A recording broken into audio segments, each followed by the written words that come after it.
Hi, this is Hank reporting from Kyiv, and this is my update on Russian-Ukrainian war. Let's see what happened around Ukraine in the last 24 hours. Champions of the world. Statistics of territories demining. The last Przhewalski horse dead. -1 Russian oil refinery. Russian sea Minesweeper destroyed. Rally for captured defenders. Biggest news of yesterday were two victories of Ukrainian boxers. Alexander Usyk defeated Tyson Fury to receive the title of the absolute world heavyweight champion, and Denis Berinchik defeated Emmanuel Navarrete and received the title of world lightweight champion. I don't watch boxing, but this is a good news for me. Of course, I'm glad to hear that our boxers have earned such important awards. When people say that sport is outside of politics, they mean that officially, yes, sport is not part of any politics, but unofficially, look how much attention is focused on the Usyk-Fury fight. Millions of people around the world were waiting for this fight, and each of them at least knows that Usyk, the new world champion, took the belt to Ukraine. Of course, this doesn't mean that for this victory we will receive another 10 Patriot systems to protect our cities, but perhaps we will get something valuable in the long run. People will remember that the absolute world heavyweight champion lives in Kyiv, and Russian missiles are trying to kill him, and this is wrong. Primitive explanation, but it's true. I decided to add here information about the demining of territory from the Ministry of Defense. You've probably seen photographs of combines and grain trucks that were blown up by mines during sowing and harvesting. It's heartbreaking to see how our farmers are harvesting grain in ballistic suits, hoping they won't run into a landmine in the middle of the field. Over the past week, 286 demining teams have worked to clear our land of dangerous items. I have a friend who works in one of these groups and risks his life. In just 1 week, they neutralized 3,630 dangerous objects. They said that according to statistics, our country is now the most mined on the entire planet. That's just terrible. It shouldn't be like this. I can't imagine what's in the minds of Russians who are running this nightmare and how many more lives they will take. Following on from the previous statistics on mine clearance, I want to add this part. This photo shows the Przhewalski's horse. It is believed to have now disappeared from the wild in Ukraine. This photograph, taken by a drone equipped with a thermal imaging camera, shows the corpse of the last horse of Przhewalski that was struck by a mine in Chernobyl zone, which was occupied by Russians in early 2022. So sad. Okay, another Russian refinery has shut down. This time, unknown drones visited the plant in Slavyansk, and this is the third time this year.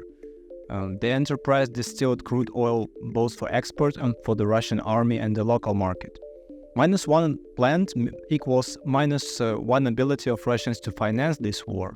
There is still a lot of work to be done here, but the process is underway. Let's see what happens next. The Ukrainian Navy reported that they have destroyed a Russian sea minesweeper called 226M Kovrovets. What's wrong with their name? Kovrovets literally means carpet. Kovер – carpet. Kovrovets – carpeter. It's not even a word in any language. I would destroy their entire fleet just because of the meaningless names. Today, another demonstration of families of captured defenders of Ukraine took place in Kyiv. I photographed these events, and you can see these photos in news around the world.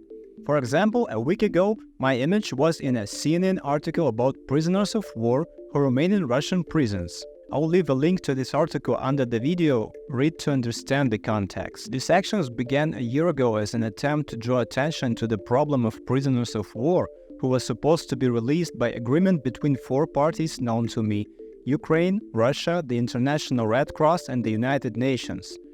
Long story short, the defenders of Mariupol held defense at the Azovstal plant, and on the 86th day of defense, they carried out an order of the command, the General Zaluzhny and the President Zelensky, to lay down their arms in order to save lives of the personnel.